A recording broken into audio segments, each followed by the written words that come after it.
It's a Friday. Good evening, and thank you so much for joining us on Newsplus. My name is Francisca Msheche. Let's take a look at your top stories making the headlines tonight. President Mnangagwa today kept over 200 graduates at the 6th graduation ceremony of the Zimbabwe National Defence University. Details from the proceedings right here on Newsplus. Police have warned of heavy deployment as they promise to work flat out to curb crime and reduce road traffic accidents during the Heroes and Defence Forces holiday. We give you Police Chief Stephen Mutamba's message. We give you the latest on the order by government, with authorities saying they are ready for implementation. And in sport, is the battle for the Super Test. We give you fixtures to look forward to in the Chibuku Super Cup first round.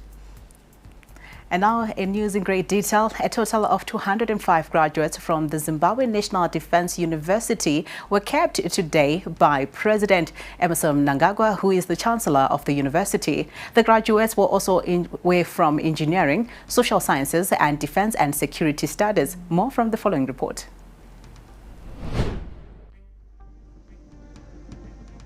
Of the 205 graduates, 160 were from the Social Studies faculty, 13 were from engineering, while 32 were from Defense and Security Studies faculty. Only 25% of the graduates were female, with the majority totaling 155 being male. Addressing the gathering, Vice-Chancellor of the Zimbabwe National Defence University, Air Marshal Dr. Michael Tidzani Moyo said, the institution is on a drive to increase their enrollment. During the period under review, the Zimbabwe National Defence University's total enrollment stood at 708 students. The mild enrollment growth is far below expected numbers due to stiff competition for students from other well-established universities. In this regard, the university is boosting its marketing capacity in order to attract more students. The Zimbabwe National Defence University opened its doors in 2021 and has been growing steadily. The current enrollment stands at a little over 700. Graduates who spoke to ZTN News were elated at achieving such a significant academic milestone. It was a tough journey, but at the end of the day, the journey is finally done. I just want to thank God for this journey, because it was very, very tough. But as for now, we are now dedicated to serve the country, to develop the country, to make sure that we advance the education and the internationalization of the country in terms of academic background. Media personality Tendai Garwe was also one of the graduates after completing a Master of Science in International Studies degree. She said she looks forward to using the media as a tool for enhancing Zimbabwe's international relations. I definitely would love to be instrumental in contributing to Zimbabwe's international engagement. Most of who we are and what we're about is not fully understood or known, because foreign policy is something that we need to understand as a country and how it benefits the Zimbabwean, the grassroots, as we engage with the rest of the world. The graduation ceremony was also attended by high-ranking officers and the security forces and service chiefs. President Mnangagwa kept the graduates. By virtue of the authority vested in me, I hereby duly declare this congregation of the Zimbabwe National Defence University dissolved.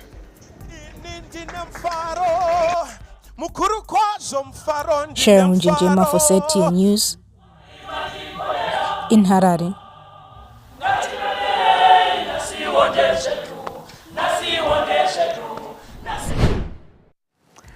Police have employed citizens to observe peace and be responsible during the Heroes and Defence Forces Day commemorations. In a statement, Commissioner General of the Police Stephen Mutamba said officers have been deployed nationwide for roadblocks, illegal blue lights, sirens or bar lights will be arrested.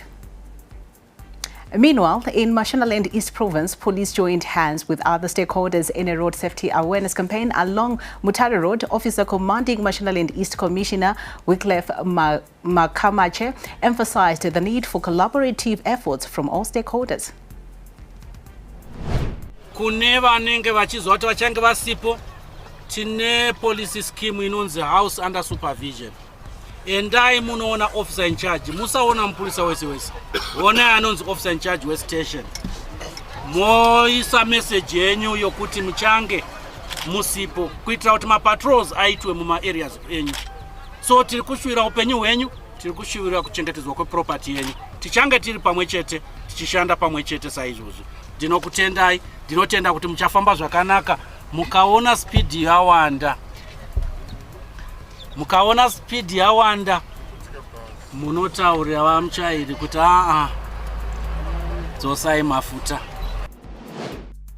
On Monday, August 5, the government and the city of Harare announced a ban on second-hand clothing sales and night vending in all cities and rural districts. Although a similar measure was proposed 6 months ago, officials say it will be enforced this time around. Faith Nyaude gives us more in the following report. Harare's night markets are still buzzing, for now. But once again, the authorities have declared an end to night vending. We attempted to remove people at the end of February, and we were told by authorities, no, give people ample time. We then went quiet up to this date, and obviously hoping the local authority was communicating with the residents, this is what we're going, please prepare yourselves so that we are off the streets. Since then, the stalls have stayed. Vendors never picked up. No sweeping raids, no silent streets. For many, this latest decree feels less like enforcement, more like deja vu. A warning stuck on repeat. So if you just cut them off like that, you know, when people are told they are moving away tomorrow, people panic and they retaliate. Informal traders say they are tired of being sidelined. Accusations fly that authorities never consult them on issues that threaten their livelihoods. The government, however, continues to brush off these claims. Essentially, you're saying the government as well as the city are not involving you in the processes they're making. They're making decisions on your behalf without consulting you. Definitely, yes. Especially in developing infrastructure. Officials argue night vending fuels crime, disorder, and even public health scares, like the recent outbreak of Tsikidzi bedbugs in Bare, which they link to smuggled second-hand clothes. Still, critics say banning vendors without dialogue is like putting a plaster on a deep wound. It just won't hold. You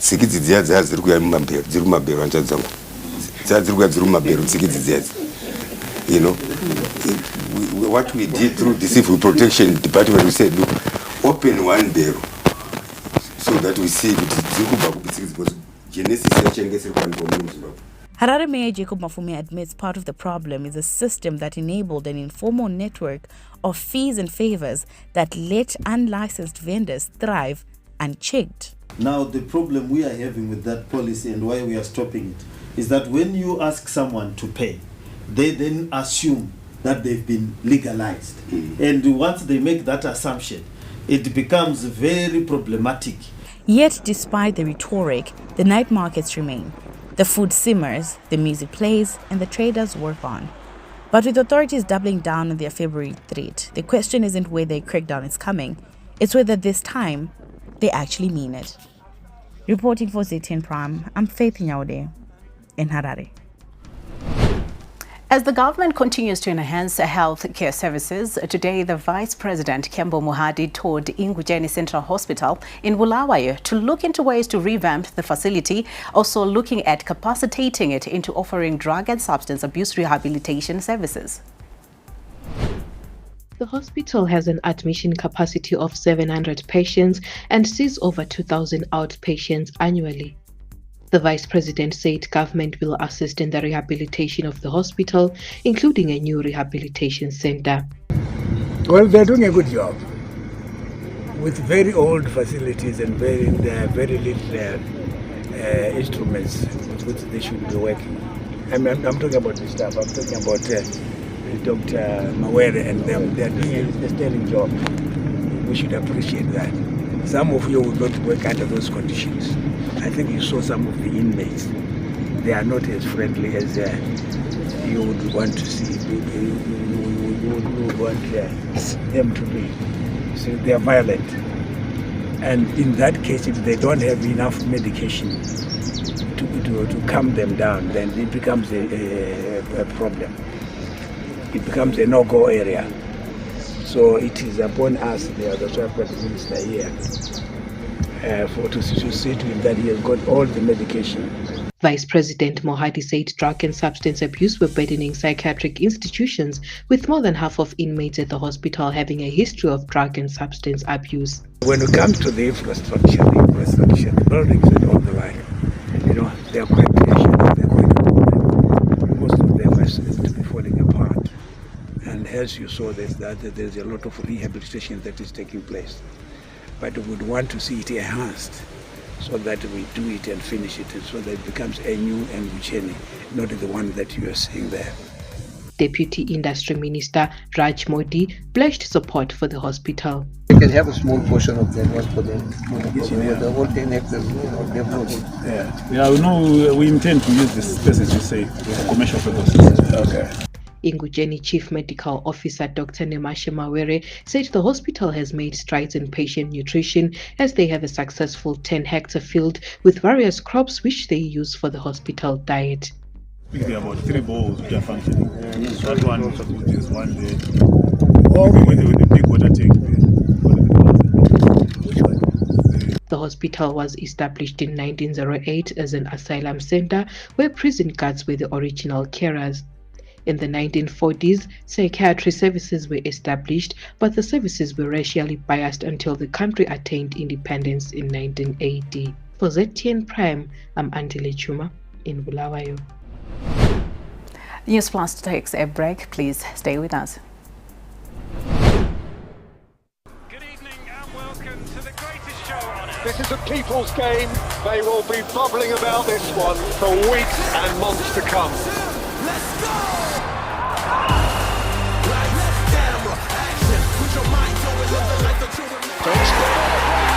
Wherever you are, whatever your reason, it's on SuperSport all season long.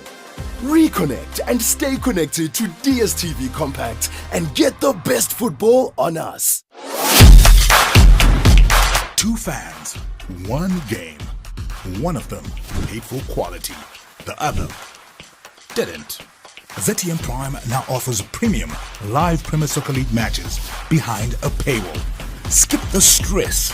Watch your team in high definition, uninterrupted, and in real time. ZTM Prime are paywall matches because real fans watch live.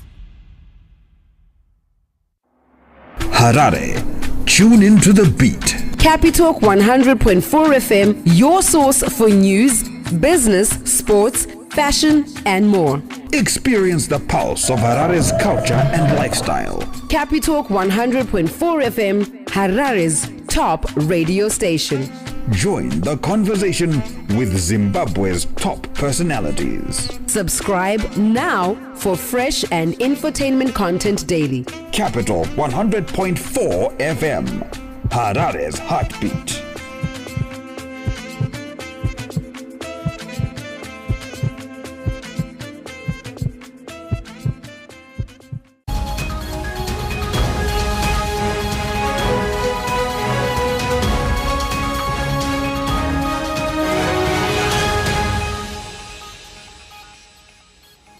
Welcome back and thank you for staying with us. As the second term for Zimbabwean schools ended yesterday, students in grade 7, Form 4 and Upper 6 are gearing up for their final exams October through to November. The exams comes as the government continues to roll out its new heritage-based curriculum, which aims to produce competent learners by integrating the country's heritage with modern educational demands. Now, to give us an overview of the just ended second term for the year 2025 academic calendar, we are joined live by Goodwill Taderera from the Zimbabwe Teachers Association, ZIMTA. Good evening, Goodwill, and thank you so much for joining us on Newsplus. Now, can you give us an overview of the just ended second term? I think this second term went on quite very well.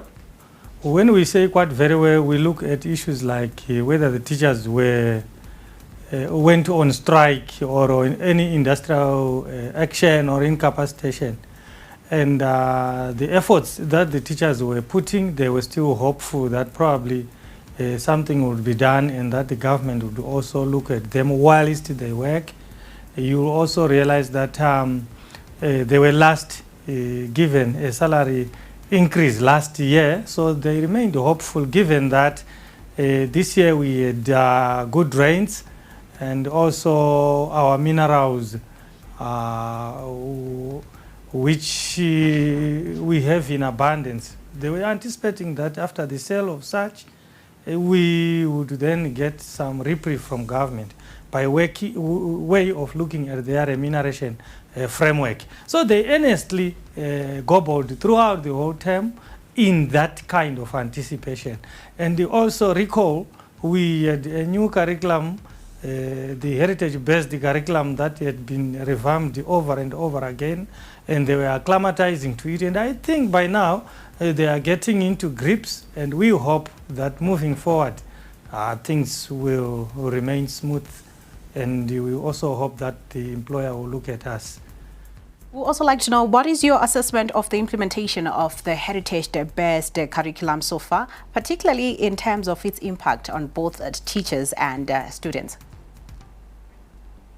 Its implementation would have been much better if the employer had managed to, if government actually had managed to increase the financing aspect of it. You recall and also remember that it's a new curriculum and there are not many books that are there, while the information is contained in the various books that we have been using, but they are not really that focused, which is in essence the work of the publishers, which we expect that then they will then refocus and create books that are in tandem with the syllabuses. So we continue to implore upon the government to finance education, to pay the beam, so that all those tools of trade, so that the textbook materials themselves, so that also the chalk, the manila, the consumables that we use in education help to enhance this new curriculum.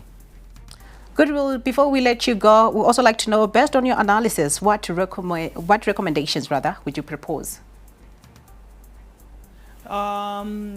We want teachers to put their all in terms of their efforts towards the implementation of the curriculum.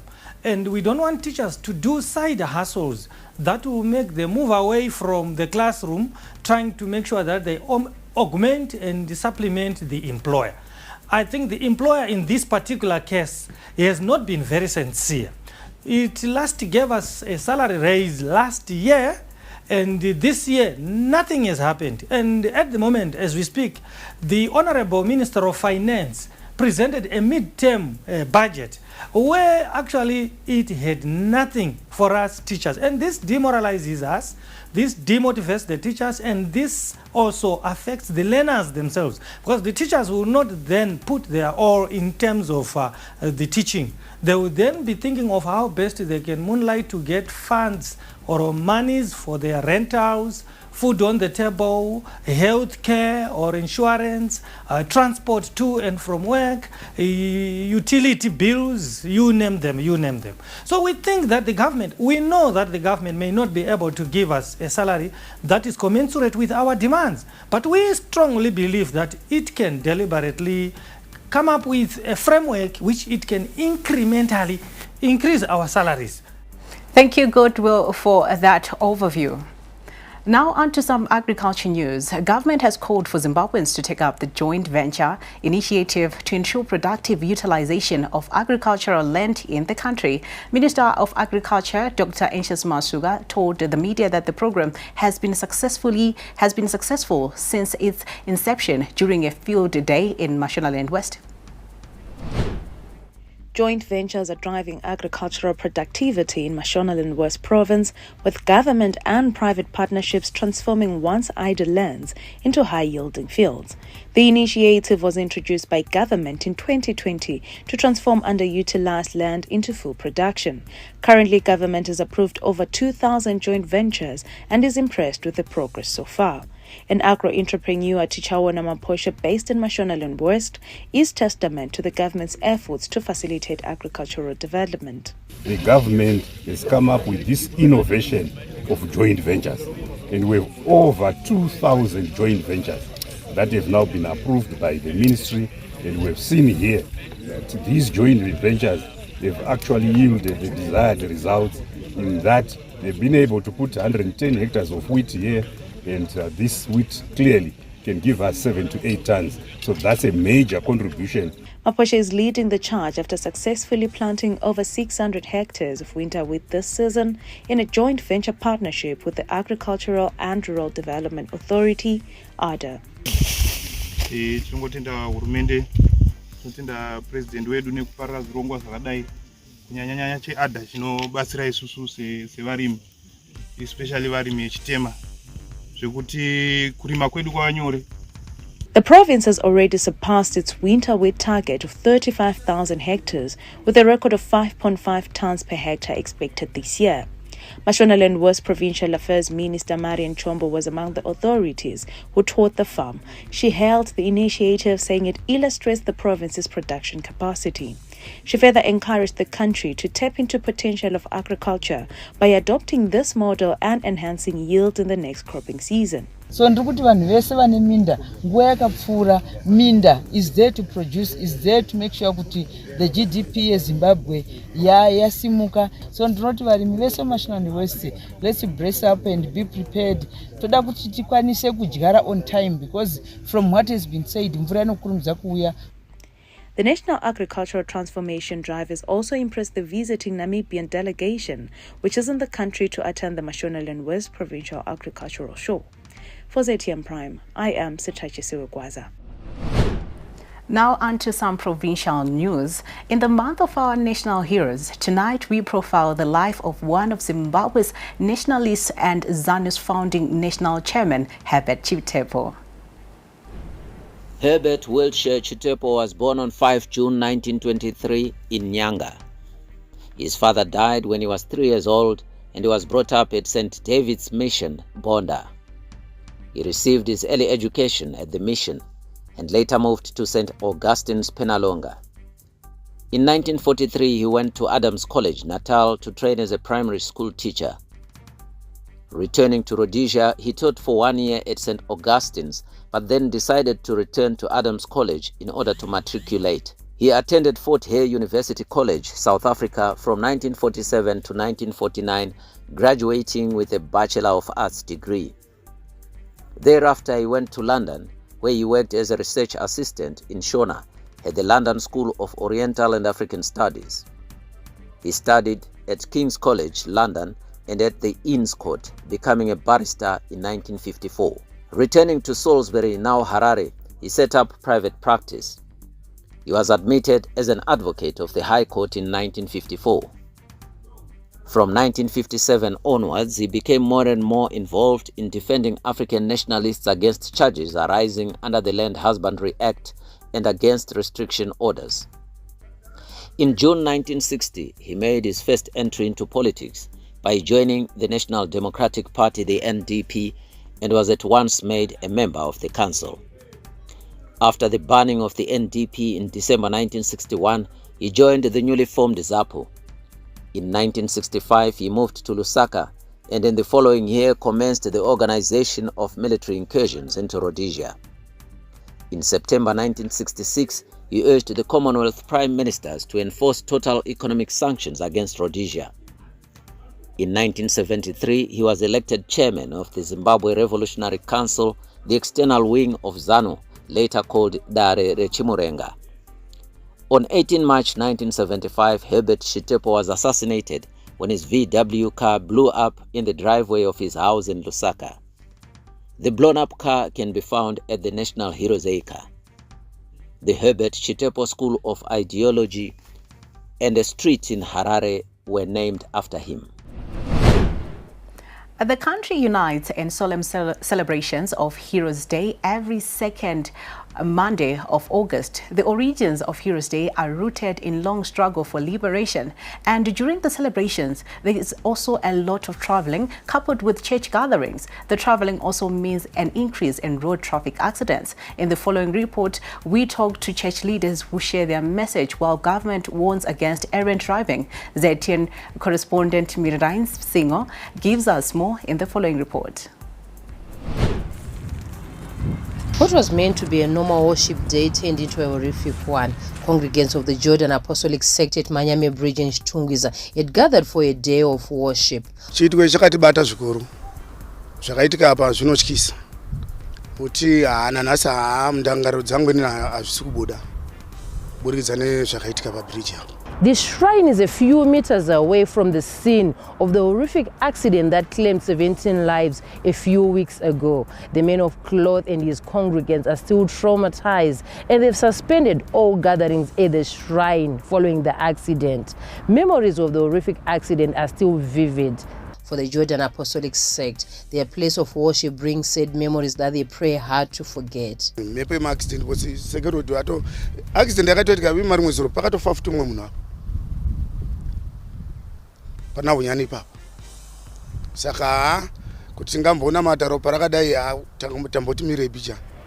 prayer this holiday is to see that no life is lost in road traffic accidents. Kana uchichaira vanhu mumugwagwa wakatakura 75 uri gamba inzwisiso kuti une vanhu wakatakura upenyu hwevanhu wauri kufamba nawo pazororo pandika zvinhu zvakawanda. Tine vanhu vanenge vakamwa doro, tine vanhu vanenge vaine mastress, tine vanhu vanenge vachifarisa. Saka chikumbiro changu semufundisi wekumasowe ndinokurudzira kuti vanhu vari kufamba pamugwagwa ngatirangarire kuti holiday inopera. The horrific July accident will forever haunt this community. Ngatikoshesei upenyu hwenyika. Tarisai muone kuti izvo zvitenge tiri kubva mukuchema muno munyika yechitungwiza tine matambudziko aramba achiitika. Chii chinoitika? Vanhu vari kunakidzwa nemugwagwa wesekerodi. Sekerodi iri kunakidza vanhu nekuti mugwagwa wakati tasarara. Vanhu vanenge vakunakidzwa, mota idzi hadzigume. Pamunoda kuti dzigumire imimi ndo patinotosvika. The government is already urging motorists to be cautious on the roads.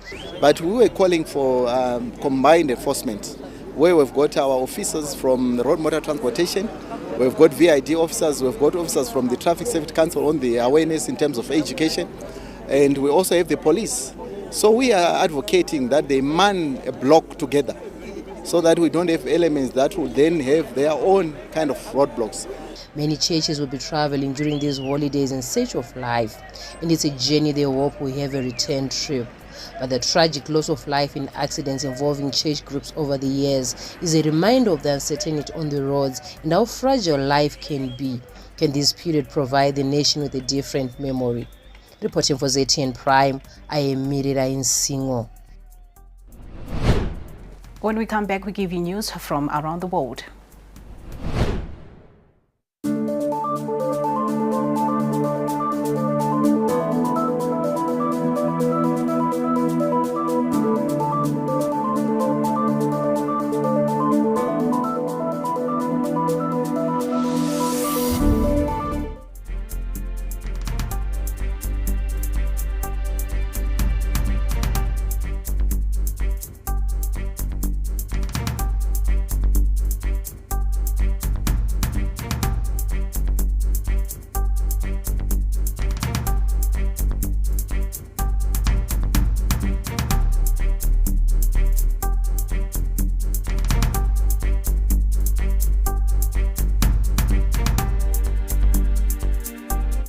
About Showmax? Well, we've got the answers. What is Showmax? Showmax is not a TV channel. It's a streaming service with tons of hit series, movies and more. Plus, Premier League live on mobile. Just pick what you want and hit play. No schedule or airing times. With Showmax, you watch what you want, when you want, and where you want. For any other queries, find us on Facebook, X, Instagram, or TikTok.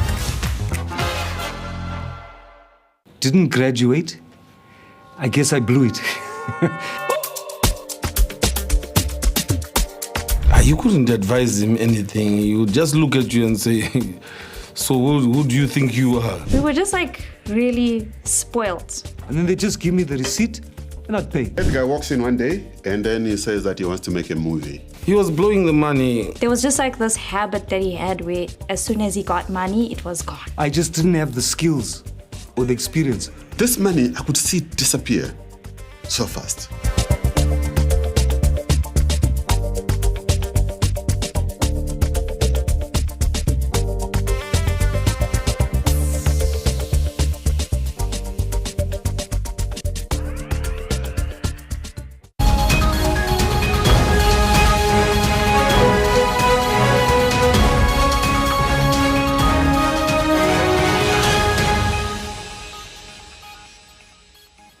In news from around the world, a South African court has ruled that Zambia's late former president Edgar Lungu must be buried in his home country despite his family's objections. The decision handed down on Friday in Pretoria concluded a 2-month legal and political standoff between Lungu's relatives and the Zambian government.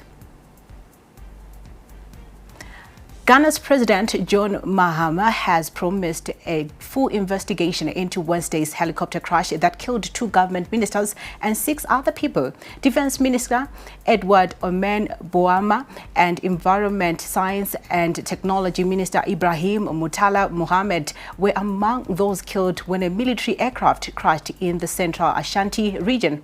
The Z-9 helicopter carrying 3 crew members and 5 passengers came down in a dense forest as it was flying from the capital, Accra, to the town of Obuasi for an event to tackle illegal mining. There were no survivors. The bodies of the 8 deceased have been recovered from the crash site and samples have been sent to South Africa for forensic identification analysis.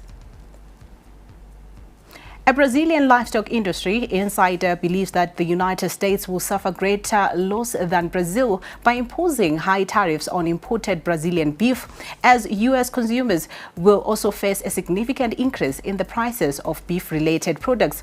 According to the U.S. policy, tariffs on over 2,000 kinds of Brazilian products exported to the United States, including beef, coffee and solid wood furniture, have been raised to 50%. The United States is the second largest export market for Brazilian beef, accounting for about 12% of Brazil's total beef exports. A carne americana, quando é processada, existe uma sobra muito grande de gordura. E a carne bovina brasileira, ela é primordialmente uma carne mais magra. Então, é uma carne que ela serve com perfeição para fazer um blend de carne com gordura, que é necessário para a confecção de almôndegas e de hambúrguer. China is at the forefront of integrating artificial intelligence, AI, and robotics into elderly care services, pioneering groundbreaking solutions to address the challenges of an aging population. The latest data shows that by the end of 2024, China's population aged 60 and above reached 310 million, accounting for roughly 22% of its total population. Elderly care robots, once a distant concept, are quickly becoming a reality for China's aging population. Although elderly care robots are still in their infancy compared to industrial robots, some users have already begun to experience the convenience they offer. 机器人配备了生命体征一个监测系统，它还配备了这个患者定位以及医务人员安全警报的一个装置。 A massive wildfire has been ravaging southern France's Aude department since Tuesday afternoon, destroying more than 17,000 hectares of vegetation and leaving a trail of devastation. The blaze, which began shortly after 1600 hours local time on August 5, has so far claimed 1 life, with 3 others reported missing. According to French media, the cause of the fire is still under investigation. The disaster has severely disrupted local communities, so 17 temporary shelters have been set up for displaced residents. Alors la maison à l'intérieur, pas beaucoup. C'est plutôt en extérieur, tout ce qui est menuiserie, donc les vitres, les volets, le toit, les tuiles, les façades qui ont éclaté, ça oui. Après l'intérieur, on a à peu près tout sauvé. Par contre, autour de la maison, j'ai tout perdu. Ouais, on a 6 voitures qui ont brûlé, j'ai 3 bateaux qui ont brûlé, j'ai 7 remorques qui ont péri. On a tout perdu.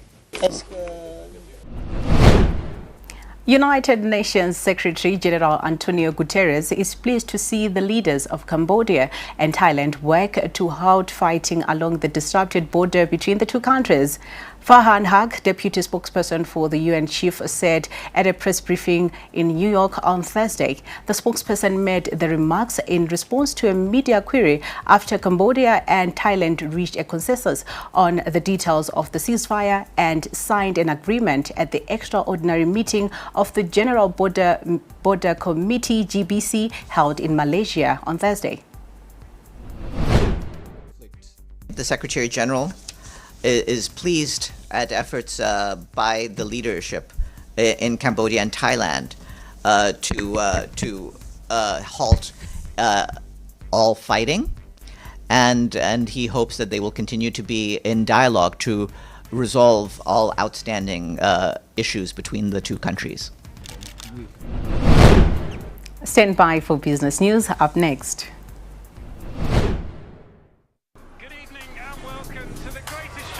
This is a people's game. They will be bubbling about this one for weeks and months to come. Let's go!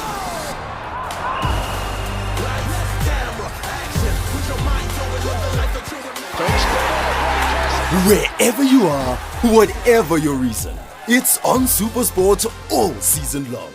Reconnect and stay connected to DSTV Compact and get the best football on us. Harare. Tune into the beat. Capitalk 100.4 FM, your source for news, business, sports, fashion, and more. Experience the pulse of Harare's culture and lifestyle. Capitalk 100.4 FM, Harare's top radio station. Join the conversation with Zimbabwe's top personalities. Subscribe now for fresh and infotainment content daily. Capital 100.4 FM, Harare's heartbeat.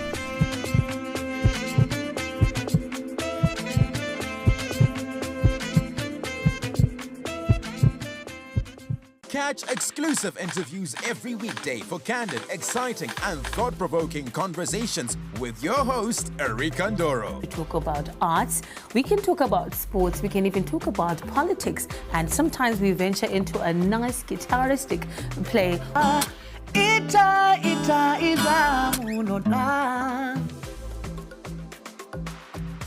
The one story where you can't get out of your head. Wakatarisa munhu so Erika like where you are sitting. Ndozongokona bata face so pasina munhu. Wakasiya music yako yo afro chakuti ndo music manje yemuZimbabwe. And I'm sure they're still saying the same thing now. Yeah, so Shona kana kuti chindevere kana mumwe mutauri muno muZimbabwe ndiwe iwewe ndiwo rupawo rwako ndicho chidadiso chako. Catch me, Erika Ndoro, right here on ZTN Prime every single Monday at 7 p.m. whilst we get exclusive.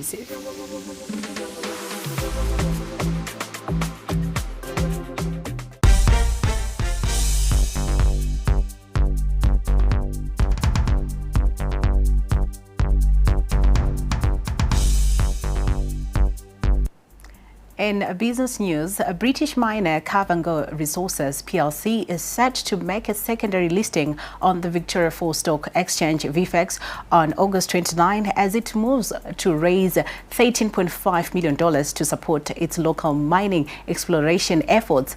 Kavango is listed on the London Stock Exchange (LSE) in the United Kingdom and has a market capitalization of $44 million.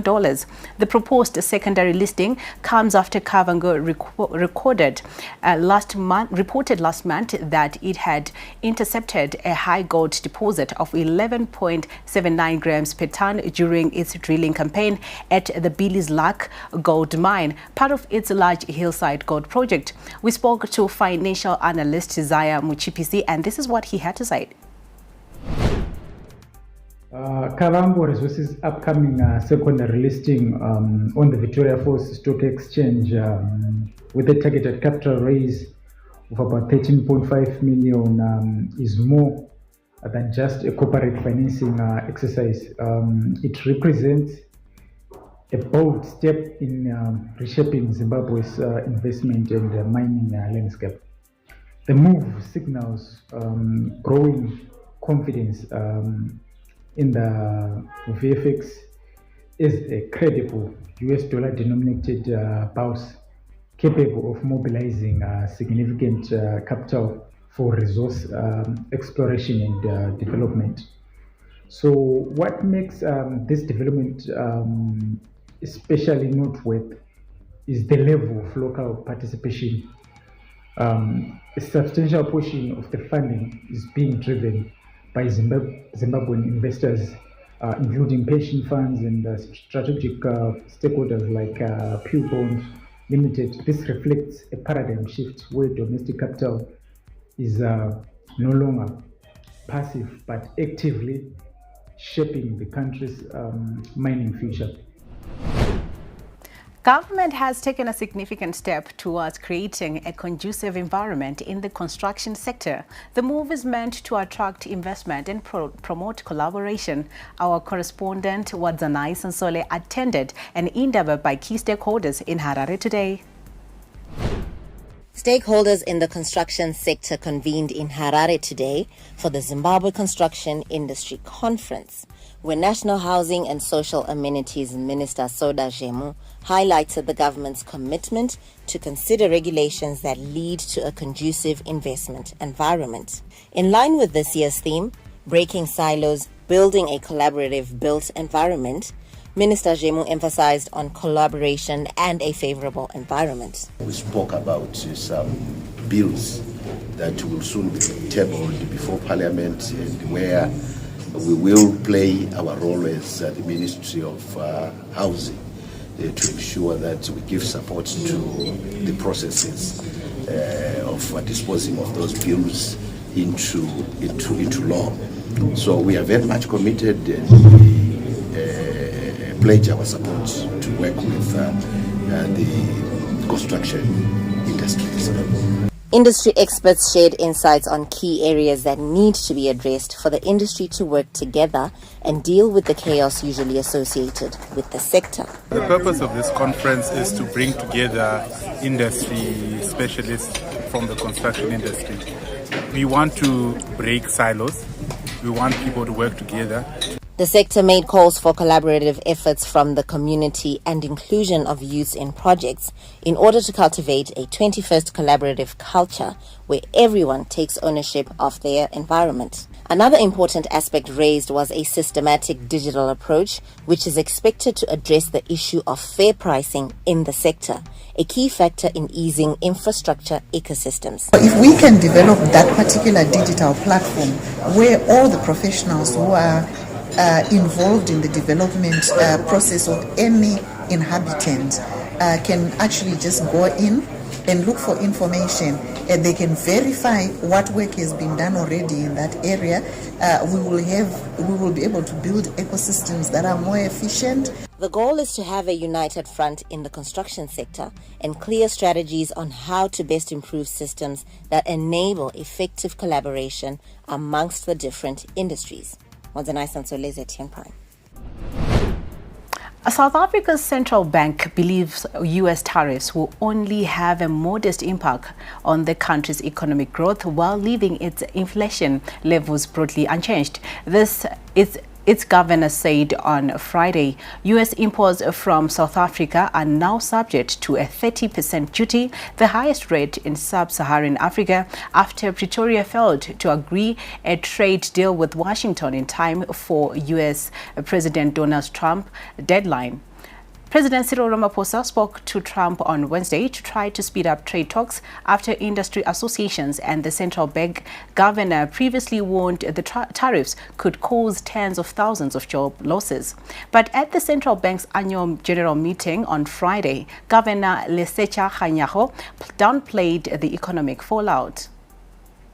Stand by for entertainment news up next.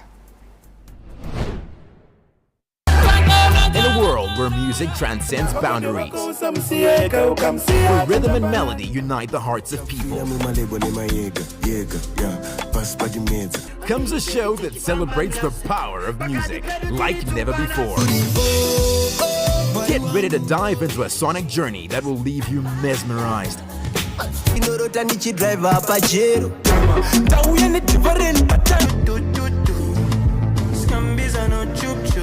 and yearning for more. Welcome to the captivating world of Z Vibes. Vibe to it, baby.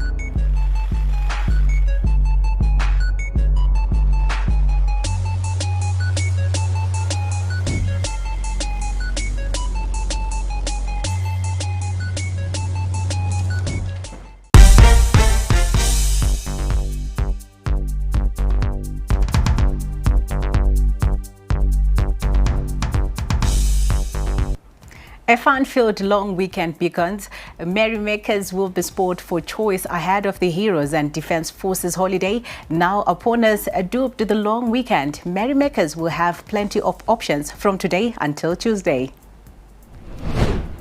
The UFIC Basilica Arena in Chitungwiza is the only place to be for gospel lovers when it hosts two Nigerian superstars, Simisola Agabi and Ebuka Songs, this Saturday. Dubbed Relentless Worship 2025, a day of powerful praise, worship and unforgettable family celebration. The event will also feature an impressive lineup of performers, including Minister Michael Mahendere, Psalmist Hubert Chigumira, Caroline Nyakuba, Tapua Masara, Larry Gunda and the UFIC Choir, and many more.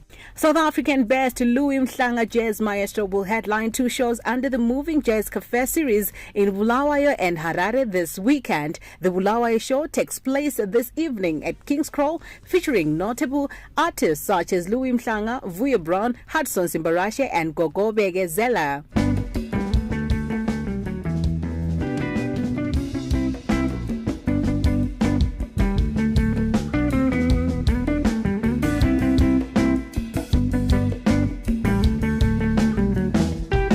Rising Chimurenga musician Kurai Makore will also finally launch his much-anticipated third album titled Zimengua at Sherwood Golf Club in Marlborough in Harare this evening. He will be supported by Diana Samkange, Shinta and Ashton Mbeu Nyaho. The event starts at 7 p.m. and continues late into the night.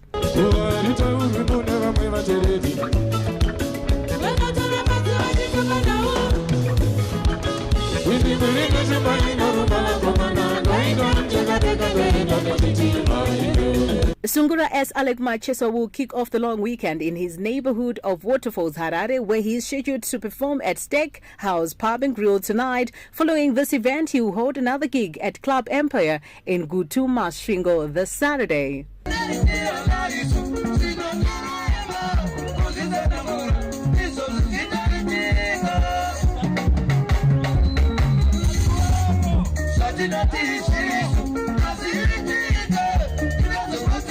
Internationally acclaimed US R&B star Joe Thomas will reconnect with Zimbabweans as he holds a once-off gig at Old Harare Sports Club on August 12. This highly anticipated concert marks Thomas' return to Zimbabwe for the second time following his visit in 2008.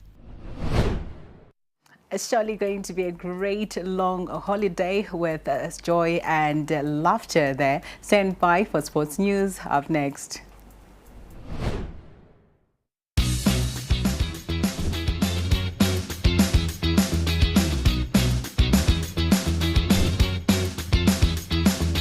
Dental checkups, experiments, games.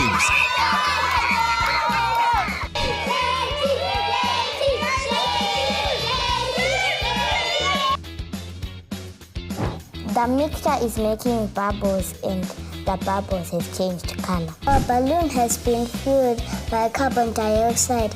We have it all right here on Happy Sprouts. Catch us exclusively on ZTN Prime, DSTV channel 294. They call me Racer X, or in this case, Racer J. Put your seatbelt on.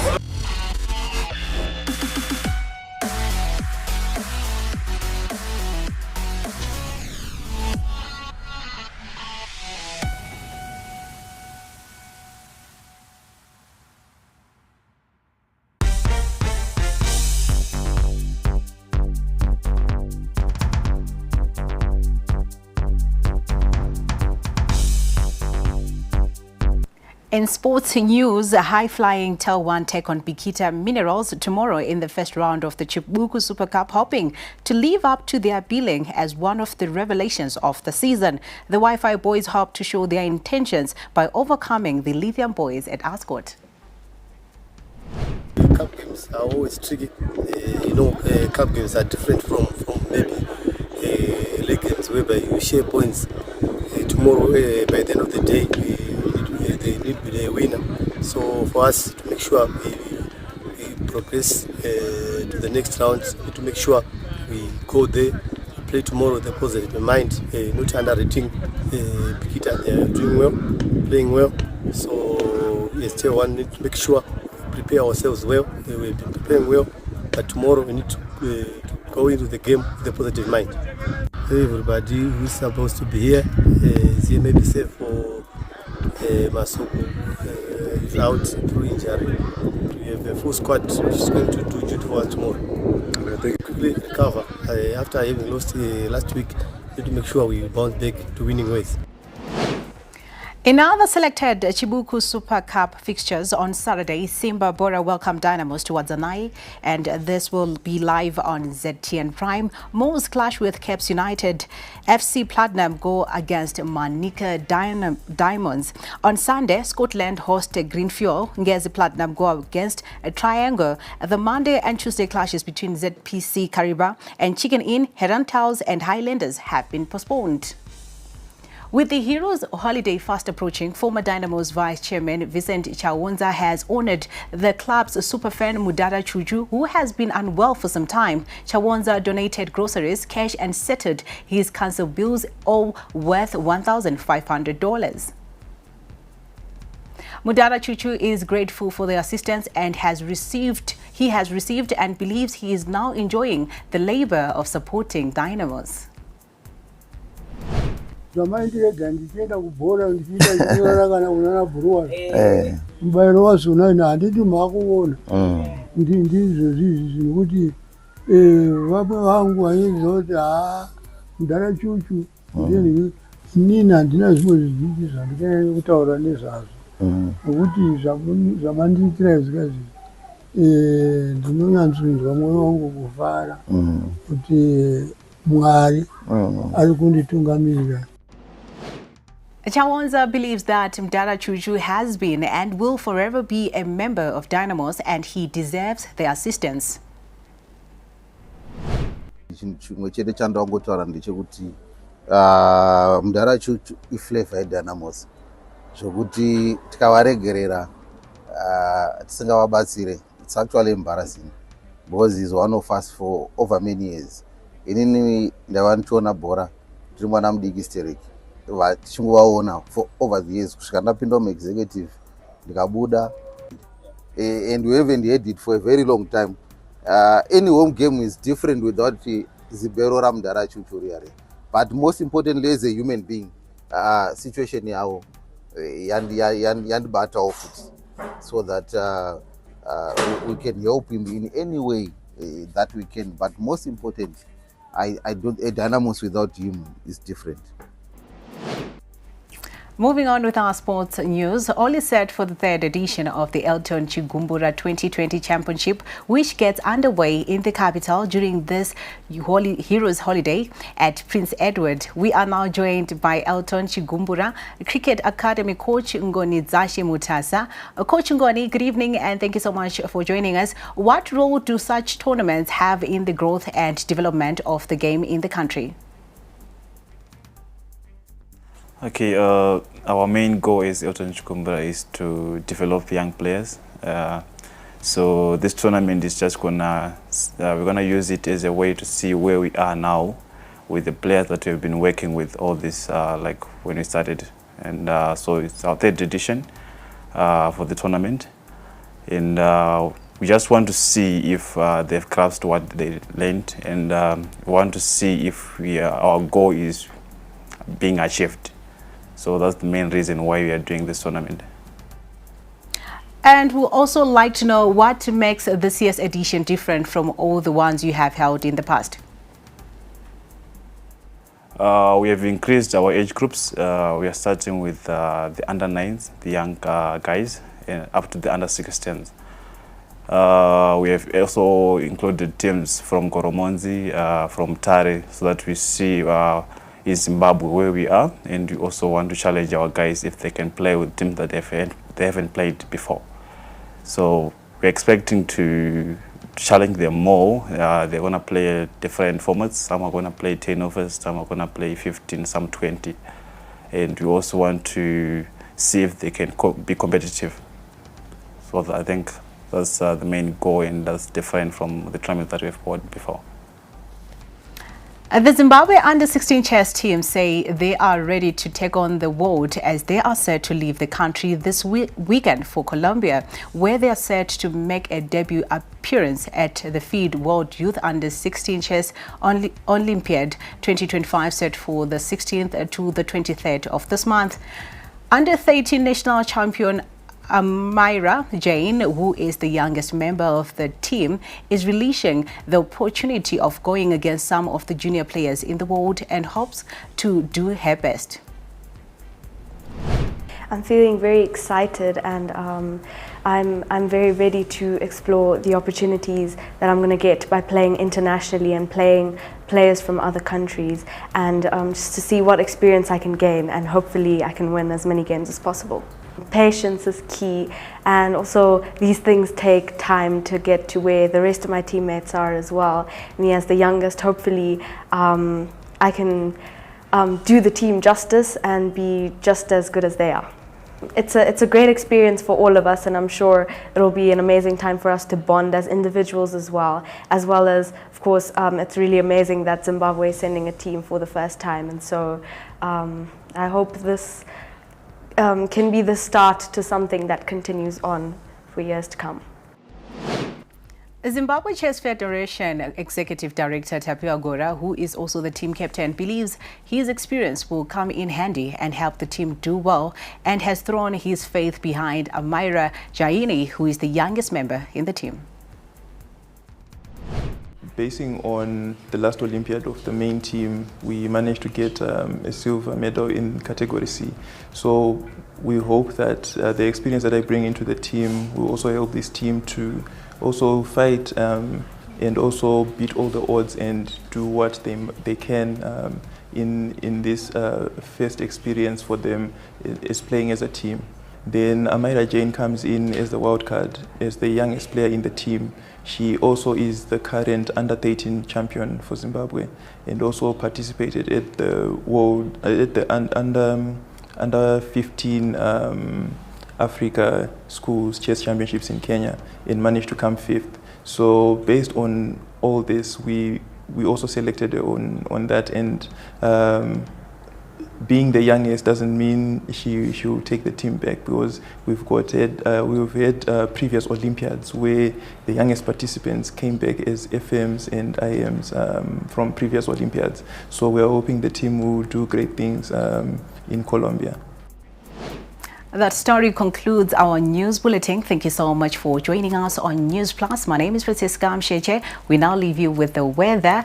Have a pleasant evening.